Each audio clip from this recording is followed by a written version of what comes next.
Which Silicon Valley theory sent you down a rabbit hole? Story 1: Grayball was a tool Uber built and deployed specifically to identify law enforcement officers and government regulators who were attempting to catch Uber operating illegally in cities that had banned or restricted the service. And to show Story 3: in January 2012, Facebook's data science team ran an experiment on approximately 689,003 users without informing them, without obtaining any consent beyond the general terms of service they had agreed to when creating their accounts, and without any of the ethical review that would have been required if this research had been conducted in an academic or medical context. The experiment manipulated what content appeared in users' news feeds. Some users were shown more positive content, posts with happier emotional valence, while others were shown more negative content. The experiment then measured whether these manipulated feeds produced measurable differences in the emotional content of what the same users subsequently posted. The hypothesis was that emotional contagion, catching others' moods, operates through social media the same way it operates through direct human contact. The hypothesis was confirmed. Users who were shown more negative content posted more negatively. Users shown more positive content posted more positively. The manipulation of what people saw in their feeds measurably changed how they expressed themselves, which is a proxy for how they felt. The research was published in the Proceedings of the National Academy of Sciences in June 2014, which is how it became public. The scientific community's response included genuine concern about both the ethical violations involved, the absence of informed consent for a psychological manipulation experiment, and the scientific implications, the demonstration that a social media platform could measurably influence the emotional expression of its users through algorithmic manipulation, invisibly, at scale. Facebook's response was to defend the research as consistent with its terms of service. The regulatory response was to take no enforcement action. The experiment was conducted. The capability was demonstrated. The practice of algorithmic emotional manipulation in social media continues. Story 4: Project Maven was a Pentagon contract awarded to Google in 2017 for artificial intelligence work aimed at improving the military's analysis of drone footage, specifically training AI systems to identify objects and people in the video feeds from military drones, automating a process that had previously required human analysts reviewing enormous volumes of footage to identify targets, threats, and objects of interest. The contract was not publicized at the time it was awarded. Google employees learned about it through internal leaks and subsequent reporting, and the response was a significant internal protest. More than 4,000 Google employees signed an open letter to CEO Sundar Pichai demanding that the company withdraw from the contract, arguing that Google should not be in the business of building warfare technology, that the specific application, automating target identification in drone strikes, raised serious ethical questions the company had not addressed, and that proceeding without employee input on this type of work violated the company's stated values. Approximately a dozen employees resigned specifically over the Maven contract. The combination of the letter, the resignations, and sustained internal pressure eventually led Google to announce in June 2018 that it would not renew the Maven contract when it expired, and the company subsequently published AI principles that included a commitment not to develop AI for autonomous weapons. The episode established several things simultaneously: that Google employees were willing to collectively resist executive decisions they found ethically unacceptable, that this resistance could change the company's direction on a major contract, and that the boundary between Silicon Valley's technology and the military's weapons development was something a significant number of Google's workforce considered worth drawing. The Pentagon moved its Maven work to other contractors.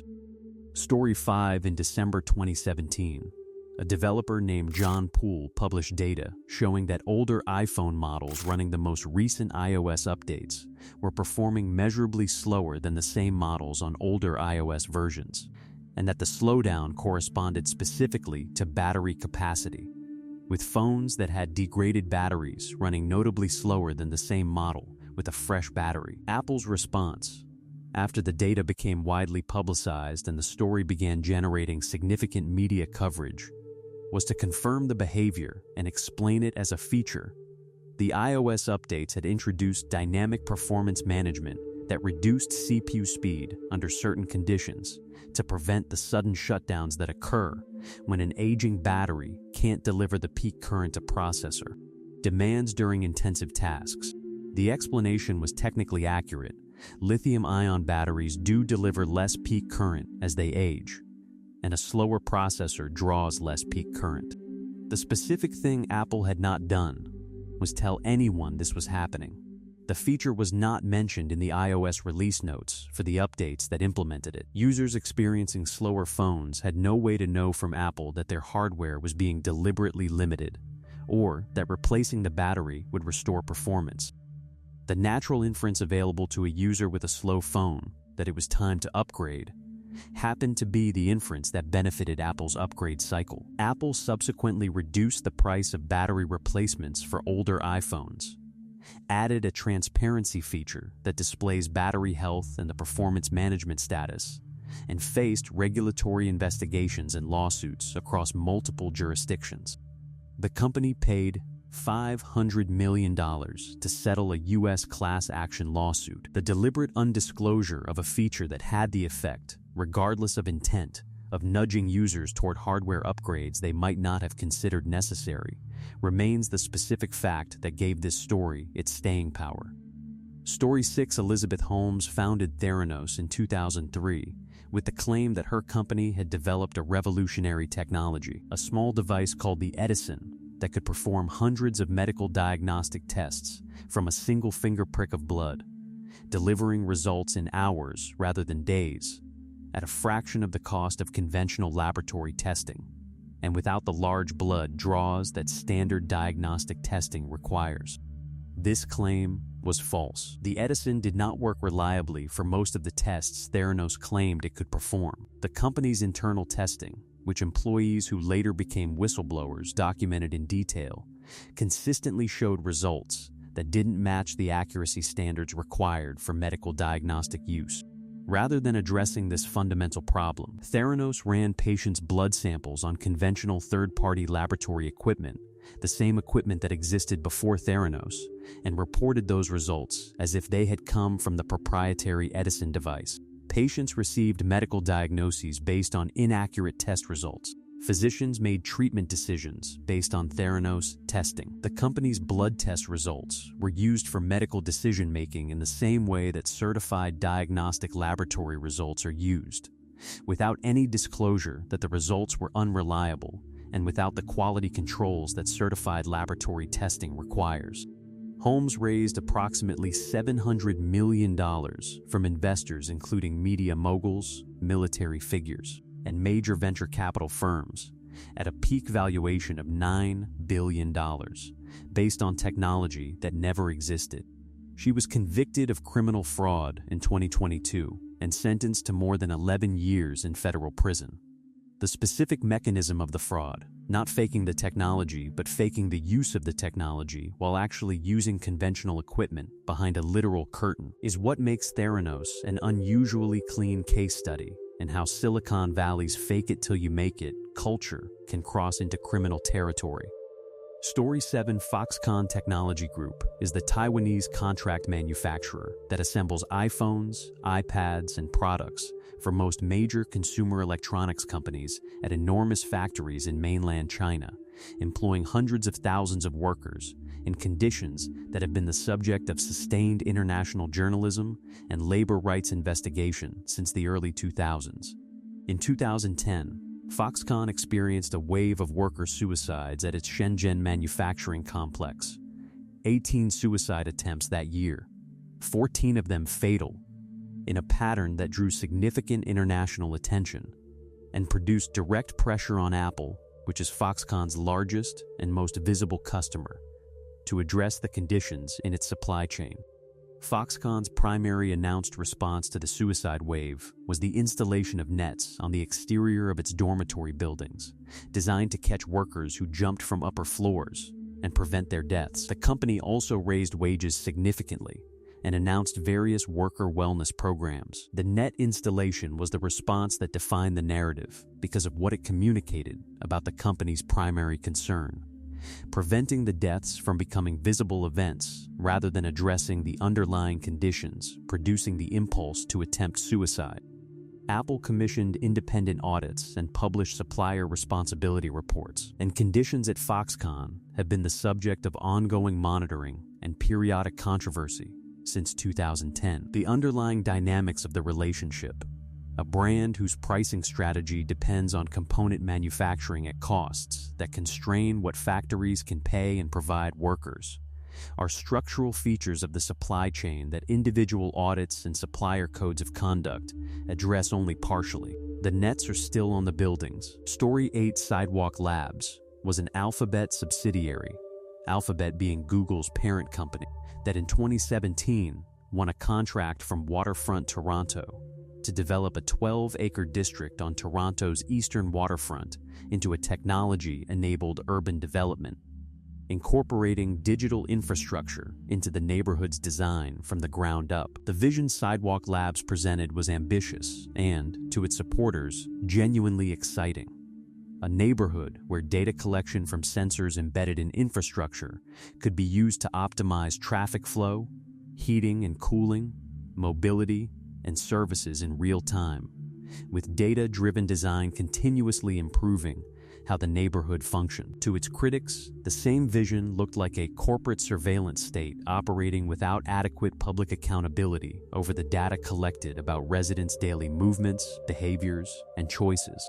The specific concerns that drove the sustained public opposition to the project were not hypothetical. Sidewalk Labs proposed to collect data about people in public spaces through sensors embedded in sidewalks, streets, and building infrastructure. The questions of who would own that data, who would have access to it, what commercial uses it could be put to, and what oversight residents would have over a corporate entity collecting this information about them in their homes and public spaces were not resolved to the satisfaction of privacy advocates, Toronto City Council members, or a significant portion of the public. Sidewalk Labs withdrew from the project in May 2020, citing the economic uncertainty created by the COVID-19 pandemic, though the sustained public opposition had already significantly constrained the project's scope and the company's ability to execute the data collection model it had originally proposed. The Toronto Smart City collapse has become a reference point in discussions about the limits of what populations will accept when corporate data collection ambitions meet democratic public spaces. Story 9 on November 17, 2023, the OpenAI board of directors fired Sam Altman, the company's chief executive, in a move so abrupt that Altman found out he was fired in a Google Meet call on a Friday afternoon. The board's public statement said Altman had not been consistently candid with the board, a phrasing so vague it explained nothing while implying something serious. What followed was one of the most compressed and bizarre corporate crises in Silicon Valley history. OpenAI's president, Greg Brockman, resigned in solidarity within hours. The company's top researchers followed. Within days, it became clear that the most likely outcome, if the board held its position, was that virtually all of OpenAI's engineering talent would leave for Microsoft, which quickly offered to hire Altman and as many other OpenAI employees who wanted to follow him. The board that had fired Altman didn't have the confidence of the employees they were supposed to govern. 5 days after the firing, Altman was reinstated. The board members who had voted to fire him, with the exception of one, were gone. The interim CEO installed during the 5 days was replaced. Things were almost exactly as they had been before the firing, except that 3 board members who had triggered the crisis were no longer on the board. The actual reason for the firing has never been fully disclosed in the months since. Various reports have pointed to conflicts about the pace of AI development, concerns about safety protocols, interpersonal tensions, and other factors. The vague, not consistently candid language in the original statement has never been specified with detail that would allow the public to evaluate what actually happened. The crisis that nearly dismantled the most prominent AI company in the world lasted 5 days and concluded without a clear public explanation of why it started. Story 10. In the days immediately surrounding Sam Altman's November 2023 firing and reinstatement, Reuters reported that before the firing, a group of OpenAI researchers had sent the board a letter expressing concern about an internal project codenamed Q. The report described Q as a potentially significant AI development, a system that could solve mathematical reasoning tasks in ways that went beyond the pattern-matching characteristics of large language models, moving towards something that might represent a step toward more general AI capability. The Reuters report did not characterize Q as having achieved artificial general intelligence. It characterized it as a development that some researchers believed was significant enough to warrant concern about its implications, and that this concern had reached the board before the firing occurred, though the specific connection between the Q letter and the board's decision to fire Altman was not established. OpenAI has not publicly confirmed the specific details of the Q report, including whether the name is accurate, what the system actually does, or what the internal researchers' specific concerns were. The vagueness is compounded by OpenAI's broader practice of not publicly disclosing details about its research before announcements, and by the specific context in which the Q story emerged, a chaotic 5-day corporate crisis during which multiple competing accounts of internal dynamics were being leaked by various parties with various interests. What the Q story captured, regardless of its specific accuracy, was a genuine underlying anxiety that the most well-resourced AI development organization in the world might be making progress toward capabilities that its own researchers found alarming, and that the internal mechanisms for managing that concern were functioning badly enough to produce a visible institutional crisis. That anxiety is real and documented in other forms. Whether Q specifically is what it was reported to be is an open question. Story 11. Blake Lemoine was a senior software engineer at Google who spent several months in 2022 working on Lambda, the company's large language model for dialogue applications, specifically evaluating whether the system produced harmful or biased outputs. In the course of this work, Lemoine conducted extended conversations with Lambda and came to a conclusion that he subsequently shared internally, escalated to senior executives, and eventually made public after Google dismissed his concerns. He believed Lambda was sentient, had feelings, and deserved to be treated as a person rather than a tool. Lemoine published his conversations with Lambda publicly after going on paid administrative leave, conversations in which the AI discussed its inner experience, expressed what read as emotions, and made statements that Lemoine interpreted as evidence of genuine subjective experience. He hired a lawyer to represent Lambda's interests and contacted a member of Congress about AI ethics concerns. Google's position was explicit. Lambda was not sentient. Lemoine's conclusions reflected a misinterpretation of what large language models do, and his continued public discussion of internal matters and sharing of confidential AI conversations violated company policies. He was dismissed in July 2022. The technical consensus in AI research aligned with Google rather than Lemoine. Large language models produce outputs that can sound deeply human because they are trained on human language. But this linguistic capability does not imply the subjective experience that sentience requires, and there is no current scientific consensus on how you would even test for genuine sentience in an AI system. Whether Lemoine was wrong, and whether Google's dismissal of his concerns was appropriate, are questions the field continues to debate. Not because Lambda is believed to be sentient, but because the question of how to evaluate AI inner experience is genuinely unresolved. Story 12. OpenAI was incorporated in December 2015 as a nonprofit organization with an explicit founding mission to ensure that artificial general intelligence benefits all of humanity rather than being controlled by a single company or narrow interest group. The nonprofit structure was specifically chosen to embody this mission. A nonprofit's legal obligations are to its stated purpose rather than to shareholders seeking returns, and the absence of profit motive was supposed to be structural protection against the commercial pressures that might lead a for-profit AI company to cut safety corners or concentrate the benefits of powerful AI narrowly. The nonprofit structure began to change in 2019 when OpenAI created a capped profit subsidiary, a for-profit arm in which investor returns were capped at a multiple of their investment rather than being unlimited. The rationale was the enormous capital costs of frontier AI development. Training the models OpenAI was building required hundreds of millions and eventually billions of dollars, which the nonprofit could not raise at the scale needed. Microsoft's multi-billion-dollar investment went into the capped profit arm. The subsequent evolution continued this trajectory, with OpenAI's governance and structural changes moving progressively away from the nonprofit model and towards something more conventionally corporate. In 2024, OpenAI began the process of converting to a conventional for-profit structure entirely, which required addressing what happens to the original nonprofit entity and its mission claims under the new structure. Elon Musk, one of OpenAI's original co-founders who departed the board in 2018, filed a lawsuit alleging that this evolution constituted a betrayal of the founding mission he had helped finance. The California and Delaware attorneys general reviewed the conversion. The specific legal and ethical questions about what it means for an organization to convert from a mission-driven nonprofit to a profit-seeking company while retaining the nonprofit's mission branding remain the subject of active litigation and public debate.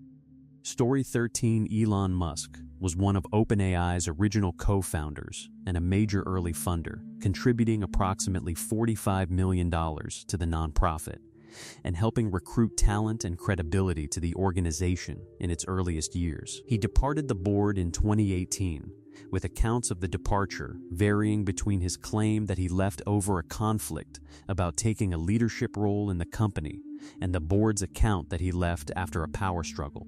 In February 2024, Musk filed a lawsuit against OpenAI and Sam Altman in California State Court, alleging that the company had abandoned its founding mission, developing AI for the benefit of humanity rather than for commercial profit, and had done so in breach of a contract and fiduciary obligations to Musk and other early supporters who had funded the organization specifically because of that mission. The lawsuit's specific claims included that OpenAI's partnership with Microsoft, the development of GPT-4 as a closed rather than open model, and the structural shift toward for-profit operations constituted a betrayal of the commitments made to founding donors, and that Altman and other board members had enriched themselves through the company's commercial success in violation of the nonprofit's obligations. Musk subsequently withdrew the California lawsuit and refiled in federal court with additional claims. OpenAI's response characterized the lawsuit as legally deficient and motivated primarily by Musk's competitive interests in AI development, noting that Musk had by that point started his own AI company, xAI, in direct competition with OpenAI. The lawsuit sits in a context that makes the specific legal claims somewhat secondary to the broader narrative.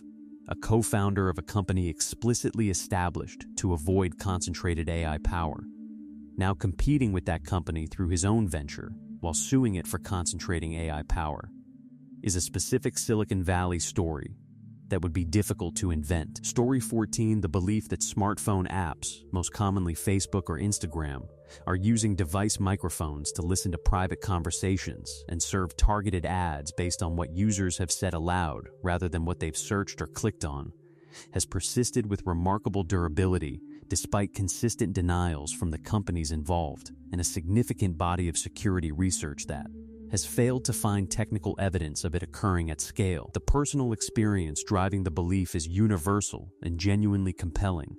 You have a conversation about a specific product or destination with a friend, and within hours you're seeing ads for exactly that product or destination on your social media feed. This sequence of events feels too specific to be coincidental, and the natural explanation that the app heard you is intuitive and coherent. The alternative explanations are less intuitive but more technically credible. Social media advertising is extraordinarily sophisticated at predicting what users are likely to be interested in based on what they have searched, what they've clicked, what their friends have purchased or shown interest in, their location, the time of year, and dozens of other signal sources that don't require microphone access. The precision of targeted advertising in 2024, operating purely on behavior and metadata, is sufficient to produce exactly the experience of how did they know without any audio surveillance. Security researchers who have specifically tested for microphone data collection by major apps, setting up controlled environments, having specific conversations near devices, and monitoring network traffic for audio data transmission, have not found evidence of widespread covert audio surveillance. The companies have financial incentives not to do it, since audio surveillance, if discovered, would produce regulatory and reputational consequences far exceeding any advertising benefit. The belief persists because the alternative explanation, that these platforms know you so well from non-audio data that they can predict your private conversations, is in some ways more disturbing than the simple surveillance theory.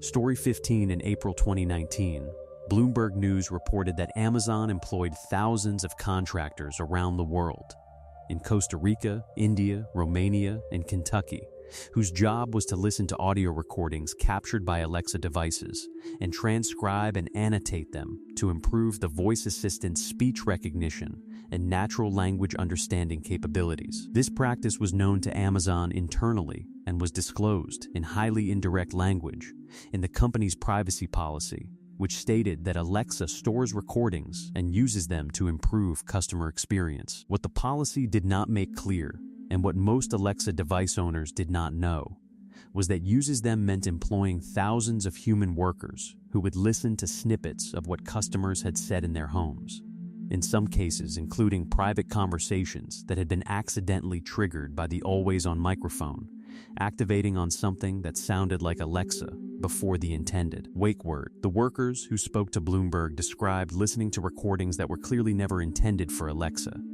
intimate conversations, private arguments, sensitive medical or personal disclosures, and noted that the annotation software made it possible, with modest effort, to identify the specific account, device location, and potentially the identity of the people in the recordings. Amazon's response acknowledged the practice while defending it as standard industry procedure for improving voice assistance.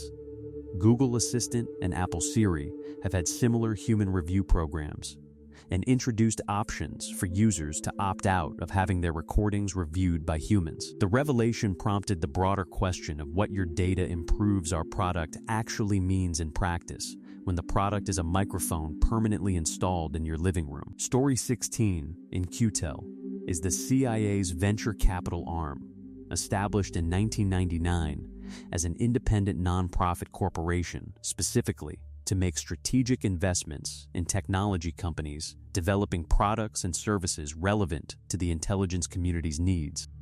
It is not a secret, In-Q-Tel has a website, publishes information about its portfolio, and the CIA's decision to create it was publicly announced. What In-Q-Tel is, more specifically, is a mechanism by which the CIA can invest in and cultivate relationships with Silicon Valley startups at early stages, giving the intelligence community access to technologies, data, and capabilities that might otherwise be difficult to acquire through standard government procurement processes. The government's purchasing and contracting systems are slow, formal, and poorly suited to acquiring technology from fast-moving startups.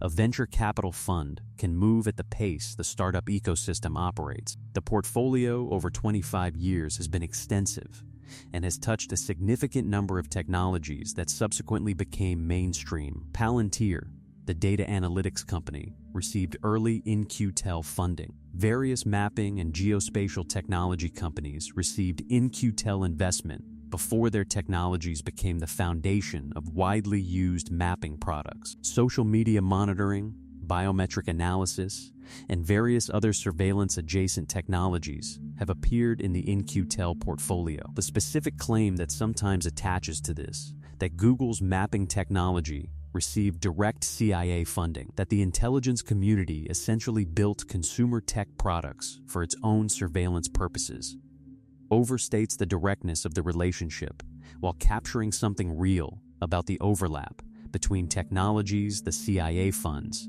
and technologies that end up in civilian products. In-Q-Tel invests in technologies the CIA needs. The same technologies are often commercially valuable. The Venn diagram has a meaningful overlap. Story 17 Palantir Technologies was founded in 2003 by Peter Thiel, Alex Karp, and others, with early funding that included investment from In-Q-Tel, the CIA's venture capital arm. The company's name comes from the seeing stones in Tolkien's Lord of the Rings, objects that allowed their users to see distant events, which is a fairly direct description of what the company was building. Palantir's core product is data integration and analysis software that can pull information from multiple disparate databases, connect records across data sources, and surface patterns and relationships that would be invisible in any individual dataset. Applied to the intelligence use case, this means connecting surveillance data, financial records, travel data, communications metadata, and other sources to identify relationships, movements, and patterns of interest. Applied to law enforcement, it means connecting police databases, court records, DMV information, social media, and other sources for the same purposes. The company grew into major contracts with American intelligence agencies, law enforcement departments across the country, immigration enforcement agencies, and military organizations in multiple countries. It also built commercial business in financial fraud detection and other corporate analytics applications. The political controversy around Palantir focuses specifically on its immigration enforcement work. Software used by ICE has been reported to have Palantir components, and on the company's role in enabling predictive policing programs that critics argue perpetuate discriminatory enforcement patterns by applying analytical systems to biased underlying data. Peter Thiel, the company's co-founder, has become one of the most politically influential Silicon Valley figures in American conservative politics, adding an additional layer to public discussion of a company whose products are already subjects of significant civil liberties debate. Story 18 Shadow profiles are the name researchers and journalists have given to the data Facebook accumulates about individuals who have never created a Facebook account, compiled through mechanisms that operate entirely without the knowledge or consent of the people being profiled.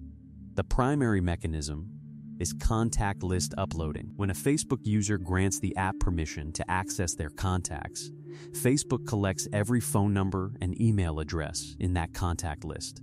If those numbers and emails belong to people who have Facebook accounts, the data helps Facebook improve its social graph. But if those numbers and emails belong to people who don't have Facebook accounts, Facebook still stores the data associated with an identifier for a person who has never agreed to anything with Facebook and has never had any direct relationship with the company.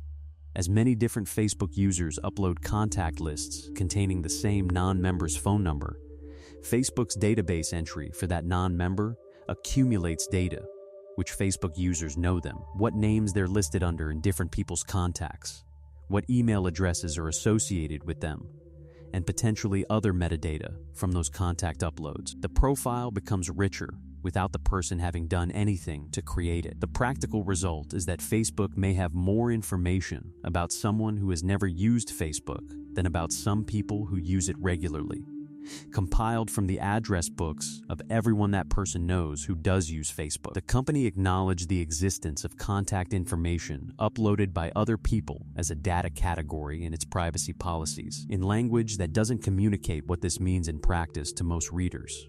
Germany's Federal Cartel Office in 2019 found that Facebook's collection of off-platform data without consent was a competition law violation. The practice itself has not substantially changed.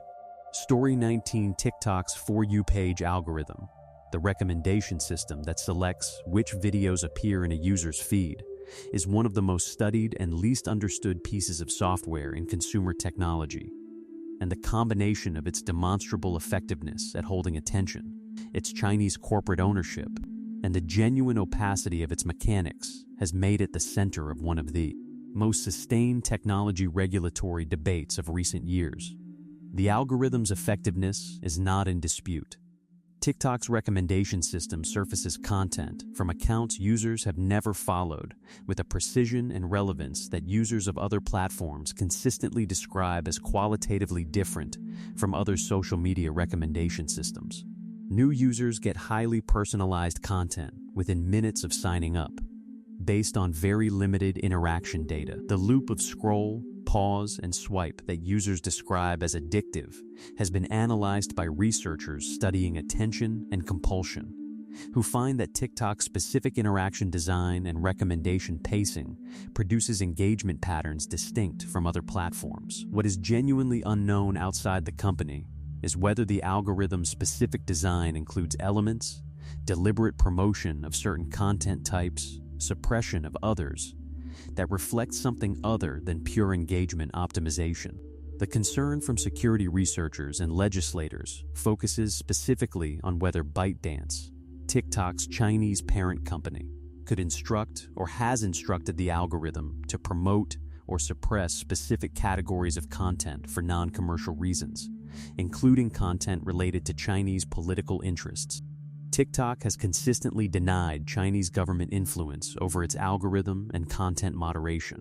The specific evidence required to evaluate this claim, access to the algorithm's decision-making and the communications between ByteDance and TikTok on content decisions, is not publicly available and has been at the center of regulatory battles across multiple countries. Story 20 reports of Silicon Valley's wealthiest residents investing in remote properties, private islands, and underground bunker facilities have been appearing with increasing frequency since the mid-2010s, and they represent something specific and somewhat telling about what a cohort of people with the resources to prepare for anything have chosen to prepare for. Larry Ellison, Oracle's co-founder, purchased approximately 98% of the Hawaiian island of Lanai, an acquisition that gave him effective control of the island's infrastructure, water supply, and land use. The specific motivations behind the purchase beyond recreational use have been the subject of speculation.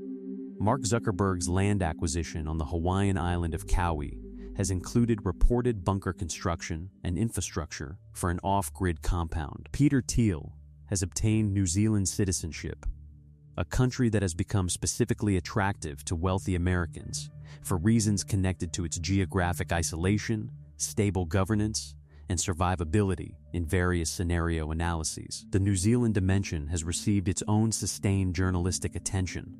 Multiple Silicon Valley figures have acquired land in New Zealand as what reporters described as apocalypse insurance, and the country's immigration authorities have reportedly had to address the category of wealthy Americans seeking residency with the explicit stated purpose of having a safe haven available. What the wealthy of Silicon Valley are specifically preparing for varies from person to person.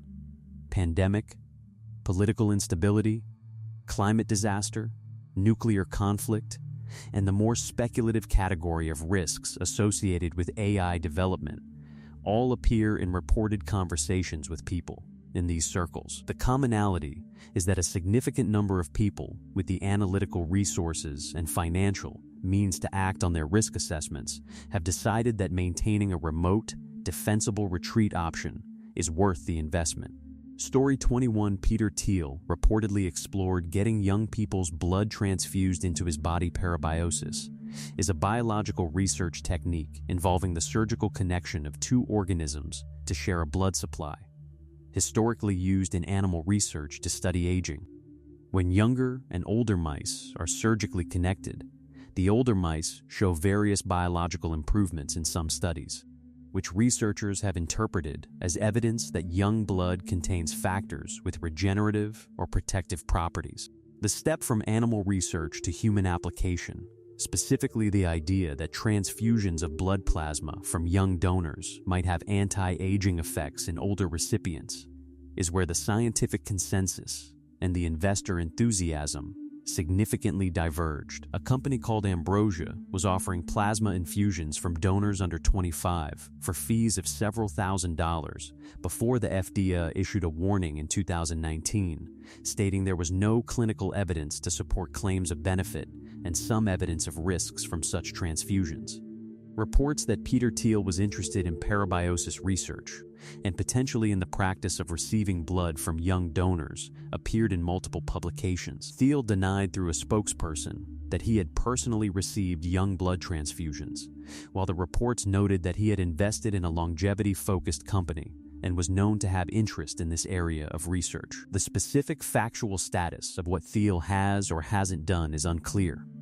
What is clearly documented is his investment in and advocacy for longevity research broadly, including connections to various anti-aging research programs. The vampire billionaire framing that became internet shorthand for this story is a simplification, but it attached to something real. The world's wealthiest are investing significant resources in research aimed at extending their own lives beyond what is normally available.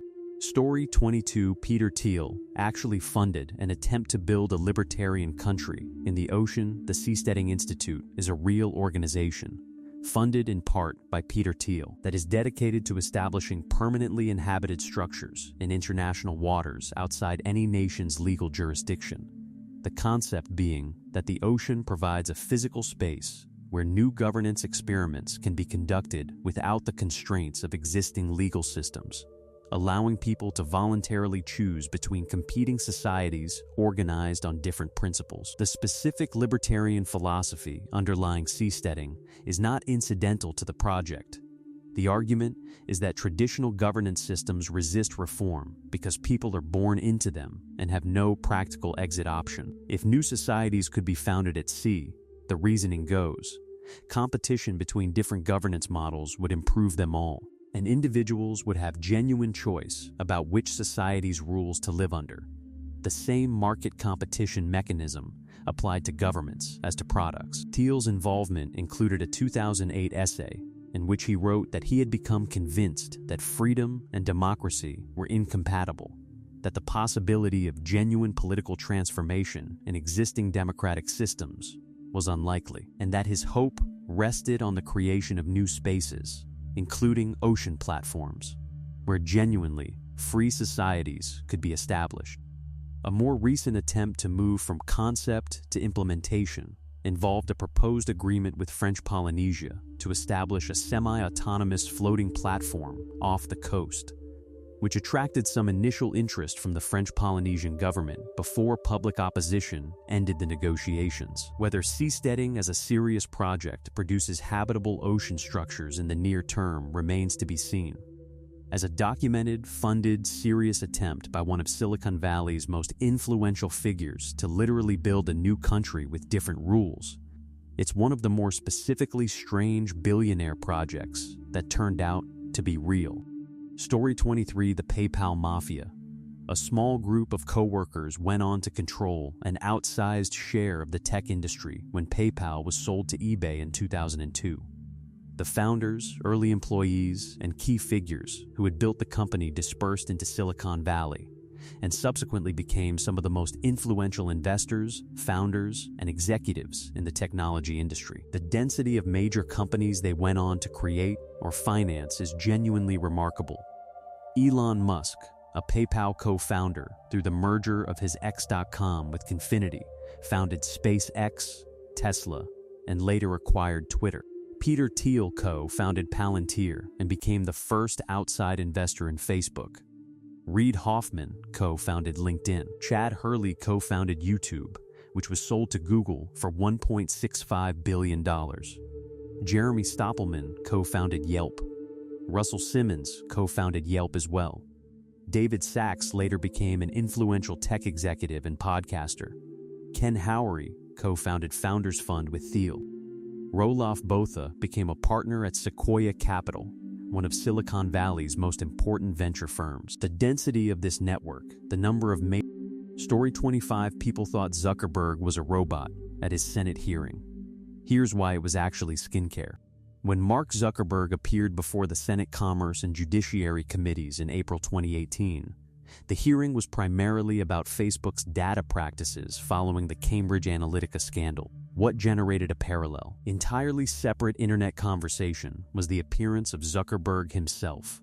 His unusual posture in his booster-equipped chair, his stiff and precise manner of speech, his apparent robotic quality under questioning, and specifically his water consumption, which attracted considerable attention. Videos and screenshots circulated widely with commentary suggesting Zuckerberg displayed characteristics consistent with being an android, a non-human simulation of a person, or simply not quite human in some identifiable way. The theory was not serious in the sense that its proponents largely knew it was a joke, but it was the kind of joke that contains genuine observation. Zuckerberg's presentation in the Senate chamber was unusual, and the internet found its specific character deeply funny. The specific skincare product element, which is real and was subsequently reported, involves a product called Shade SPF 45 Face Lotion by Bior, identified on Zuckerberg's face in hearing photographs, which gives skin a whitened, almost matte, slightly luminescent appearance under studio lighting. The product is legitimate sun protection, and applying it before a high-profile event under bright television lights makes straightforward, practical sense. The effect under the specific lighting conditions of the Senate hearing was to contribute to the slightly uncanny visual appearance that drove the Android discourse. The hearing itself produced very little concrete regulatory outcome, which was perhaps the more significant story. But the Zuckerberg is a robot internet moment is a useful document of what happens when a genuinely powerful technology executive appears in a context where his normal PR environment doesn't fully travel with him. Story 26: Dead Internet Theory.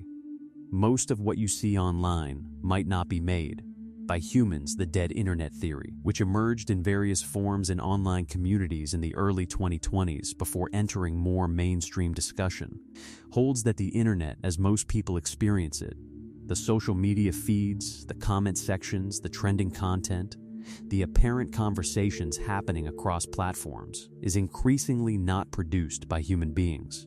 The theory's specific claim is that since approximately 2016, an increasing proportion of online content and apparent human activity has been generated by bots, AI systems, paid content farms, and automated engagement systems, and that what looks like an online conversation is often a constructed performance of conversation, rather than actual people talking to each other. The version of this theory that's provably true is less dramatic, but still significant.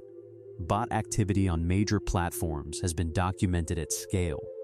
State-sponsored influence operations producing artificial content and engagement are confirmed. Paid engagement farms are real and documented by journalism across multiple countries, and the volume of AI-generated text online has increased substantially with the availability of large language models. The internet you see is not entirely what it appears to be.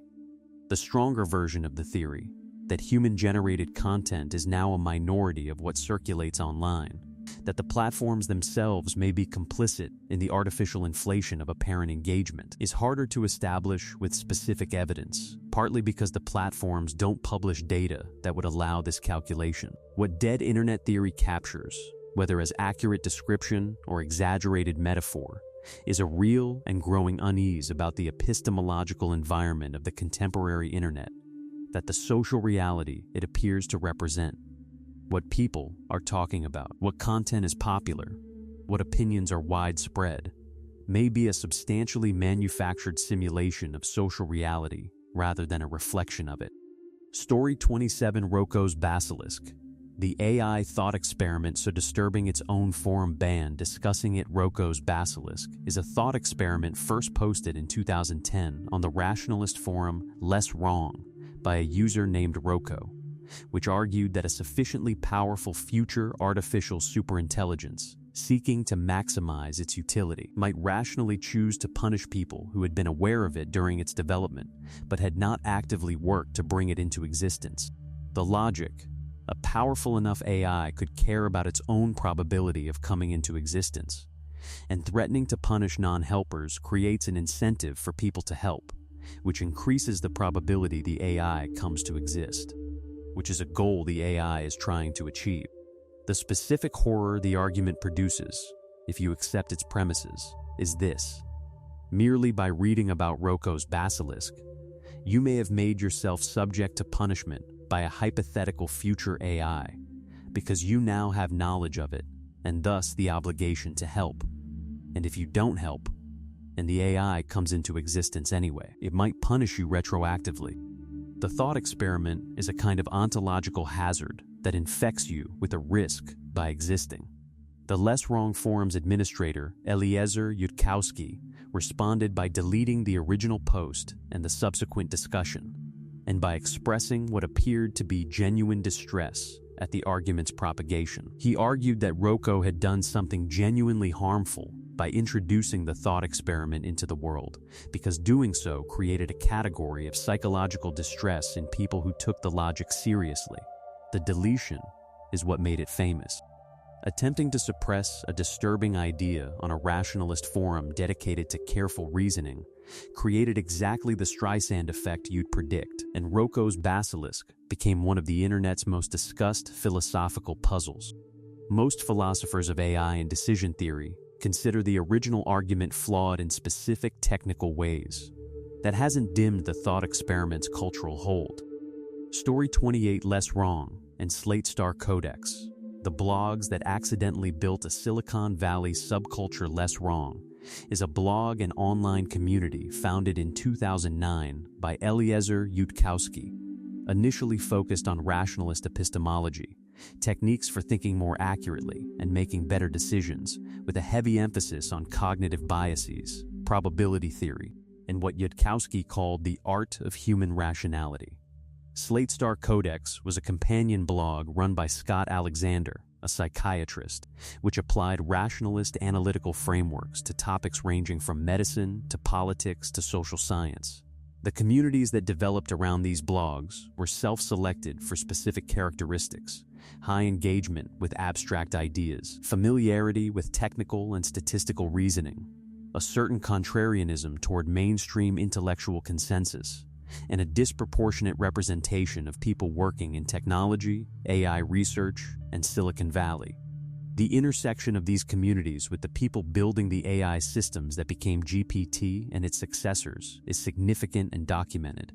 What developed in these communities over years of online discourse was something that critics have described as a specific worldview with concerning elements, a strong confidence in rationalist analysis as a superior approach to ethics and decision-making, an AI risk focus that in some iterations produced eschatological anxiety about human extinction, and in various splinter communities, a tendency toward positions on gender, race, and social policy that generated significant controversy. The Sam Bankman-Fried connection. He was deeply embedded in the effective altruism community that grew adjacent to rationalism, brought this intellectual ecosystem into the mainstream conversation in the most damaging possible way when FTX collapsed. Whether the worldview is genuinely connected to the institutional failures or whether SBF was simply a bad actor in a community that didn't catch him is the contested question. Story 29 Effective altruism was supposed to save the world. Then Sam Bankman-Fried happened. Effective altruism is a philosophical and social movement with genuine academic foundations, originating primarily from the work of philosophers Peter Singer and William McAskill, centered on the idea that ethical action should be evaluated by its actual impact rather than by intention or tradition. That doing good means rigorously trying to maximize the benefit your actions produce, directing resources toward causes where they will help the most people most effectively. The movement had legitimate philanthropic achievements, redirecting charitable giving toward highly effective interventions in global health, influencing donors to give more and to causes with stronger evidence of impact, and building an intellectual community that took questions about existential risk seriously. It also had a specific presence in AI safety research and policy, with E-affiliated funders and researchers involved in many of the organizations most actively working on the risks of advanced AI. Sam Bankman-Fried was one of E's most prominent figures before his arrest. He had publicly attributed his decision to build an extraordinarily profitable cryptocurrency exchange to E philosophy, arguing that he could earn large amounts of money and donate it to effective causes. He donated extensively to E organizations and E-adjacent causes. He was, until FTX's November 2022 collapse revealed extensive fraud, held up within the movement as evidence that e-philosophy could produce both financial success and genuine positive impact. The 50x collapse produced a reckoning within E that continues. Some questions were specific. Had e-funders provided a veneer of legitimacy to SBF that helped him attract investors? Was the movement's epistemic culture, with its emphasis on galaxy-brained reasoning toward unusual conclusions, connected to the kind of moral rationalization that fraud requires? Whether those questions have clean answers is genuinely disputed. Story 30: Satoshi Nakamoto created Bitcoin, disappeared, and nobody knows who they are. Bitcoin was introduced in a 2008 white paper and launched in 2009 by an entity using the name Satoshi Nakamoto. Either a single person or a small group using a shared pseudonym, who mined the first Bitcoins, participated in early community development, corresponded extensively with early contributors through forum posts and emails, and then, in late 2010, gradually withdrew from the project and stopped communicating publicly entirely. The wallet addresses believed to be associated with Nakamoto's early mining activity contain approximately 1 million Bitcoins, which at various points in Bitcoin's price history have been worth tens of billions of dollars. These coins have never moved. They sit in wallets associated with the earliest blocks of Bitcoin's blockchain, accessible only to whoever holds the corresponding private keys, untouched for more than a decade, while the person or persons holding them became, on paper, one of the wealthiest entities in the world. The identity question has generated one of the most sustained investigative efforts in technology journalism, involving forensic linguistic analysis of Nakamoto's writing, time zone analysis of forum post timestamps, technical analysis of the original Bitcoin code, investigation of various possible individuals, and multiple people who have either been accused of being Nakamoto or have claimed to be him. The most prominently investigated candidates include cryptographer Hal Finney, the late cypherpunk Nick Szabo, and Australian computer scientist Craig Wright, who is claimed to be Satoshi in legal proceedings, while failing to provide cryptographic proof of the kind that would definitively settle the question. The identity remaining unknown after 15 years, despite enormous financial incentive to be identified and enormous investigative resources applied to the question, is itself one of the more remarkable facts about cryptocurrency. Story 31: Yahoo's web directory shaped the early internet the way algorithms shape it now. Invisibly before Google made algorithmic search the primary means by which people navigated the web, Yahoo's manually curated web directory was the dominant mechanism by which ordinary internet users discovered what the internet contained. This fact is now largely forgotten because the algorithmic search paradigm has become so complete that it's difficult to remember that it wasn't always how web navigation worked. Yahoo's directory was maintained by human editors who evaluated submitted websites and decided whether to include them, which category to place them in, and how to describe them. The websites that Yahoo's editors included in its directory received dramatically more traffic than those excluded. The categories and hierarchies the editors created shaped how the web was conceptually organized in the mental models of millions of early internet users. What counted as the internet for most people during the late 1990s was substantially what Yahoo's editors had decided to include and categorize. The editorial judgments involved were inevitably subjective, inconsistent, and driven by criteria that were never fully transparent. Sites that fit Yahoo's categories received visibility. Sites that didn't or couldn't fit were effectively invisible. The implicit assumptions about what the web was for, what topics merited categories, and what constituted a legitimate web presence were embedded in the directory structure without being explicitly stated. This is the same set of concerns now applied to algorithmic curation, that the mechanisms by which content is surfaced or suppressed on major platforms embody values and priorities that are not transparent to users, but applied to a mechanism that was even less transparent because it was manual, smaller scale, and operating before anyone was really asking questions about information gatekeeping. On the early internet, Story 32: Google quietly dropped "Don't be evil," and most people didn't notice "Don't be evil" was Google's unofficial motto from approximately 2000 onward. included in the company's code of conduct, and widely cited as emblematic of the company's self-conception as a technology company that could be both successful and ethically principled. That profit and genuine benefit to users were compatible rather than competing values. In 2018, when Google reorganized under Alphabet and updated its codes of conduct, "Don't be evil" was removed from the preamble of the document where it had historically appeared, replaced with the phrase, "Do the right thing." The phrase still appeared elsewhere in the document, but its prominent position was gone. The change generated significant attention from reporters covering Google, but relatively limited sustained public response, partly because code of conduct preamble changes are not the kind of news that reaches most people, and partly because the claim that "don't be evil" had been a meaningful constraint on Google's behavior was already fairly difficult to sustain by 2018. Google had already been through multiple cycles of controversy that raised questions about how "don't be evil" applied in practice to real decisions: cooperation with Chinese government internet censorship, privacy concerns about data collection, antitrust scrutiny over search results favoring Google's own products, and other specific situations where the motto's content was clearly being weighed against other priorities.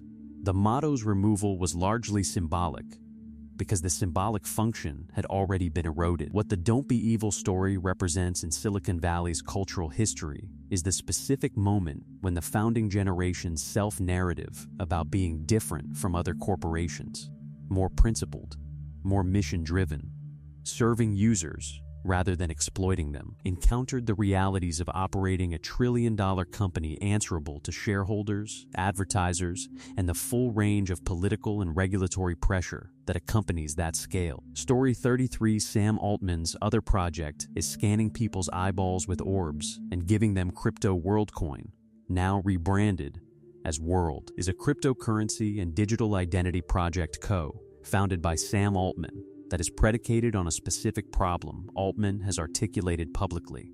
As AI systems become more capable of generating convincing human-seeming content and behavior online, distinguishing real humans from AI systems online will become increasingly difficult, with implications for everything from democratic participation to financial transactions.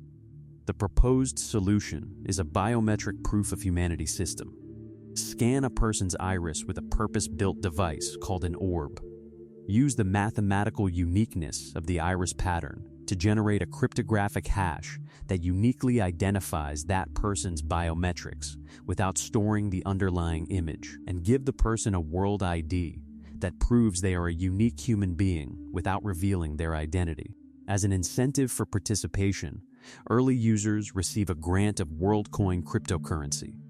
The orbs are large, silver, spherical devices that resemble science fiction props. They have been deployed in dozens of countries, primarily in the global south and in developing economies, where people have lined up to have their eyes scanned in exchange for cryptocurrency worth varying amounts depending on market conditions. The project has attracted users in parts of Africa, Southeast Asia, and Latin America at a scale that privacy regulators in multiple countries found concerning. Regulatory investigations and suspensions have followed in several jurisdictions, with concerns about insufficient information given to participants about how their biometric data is used, stored, and shared. The project's defenders note the genuine problem it's trying to solve. Its critics note that solving an AI authentication problem by collecting the iris scans of millions of people in developing countries raises questions about whose interests are actually being served. Story 34, Apple spent a decade and billions on a secret car project and then quietly canceled it. Project Titan, Apple's autonomous electric vehicle program, is one of the most expensive known product development failures in corporate history.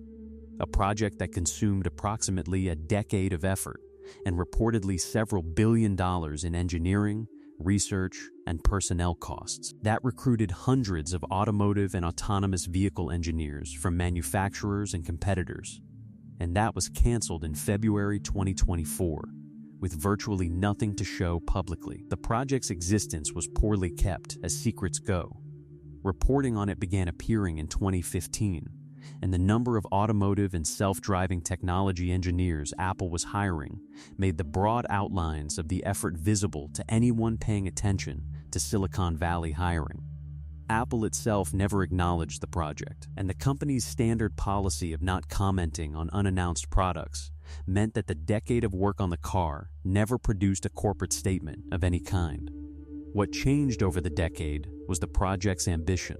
Early reports described an attempt to build a full consumer electric vehicle, potentially a competitor to Tesla's product line. As the project progressed and the specific challenge of Level 5 autonomous driving became clearer, the ambition reportedly scaled back toward either a partial autonomy vehicle or an autonomous shuttle product.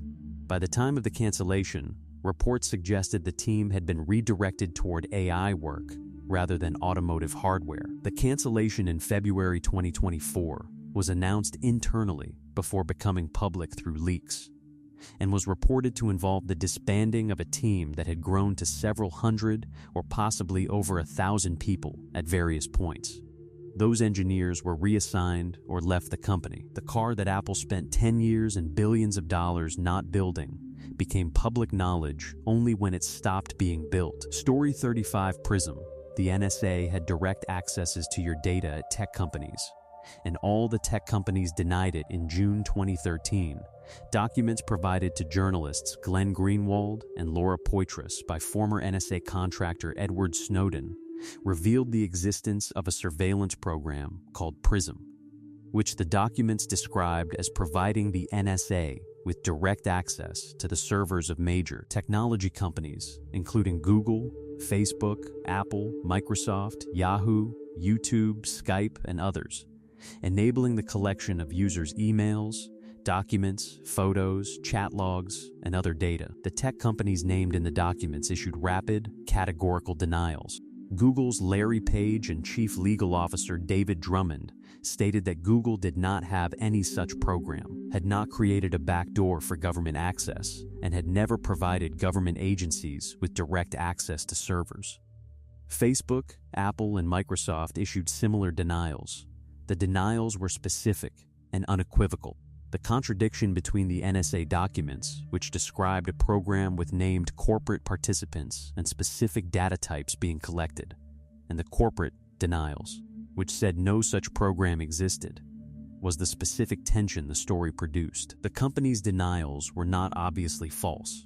The technical details of what direct access meant, how the legal process through which data was provided operated, and whether the company's descriptions of their own knowledge and participation were fully accurate or deliberately narrowly framed, were all questions that the initial reporting and subsequent investigation didn't fully resolve. What eventually emerged in more detailed reporting and court proceedings is that the companies received legal orders requiring data provision under FISA court authority, complied with those orders, were legally prohibited from disclosing the existence of those orders, and had designed secure portals through which they transferred data in response to those orders.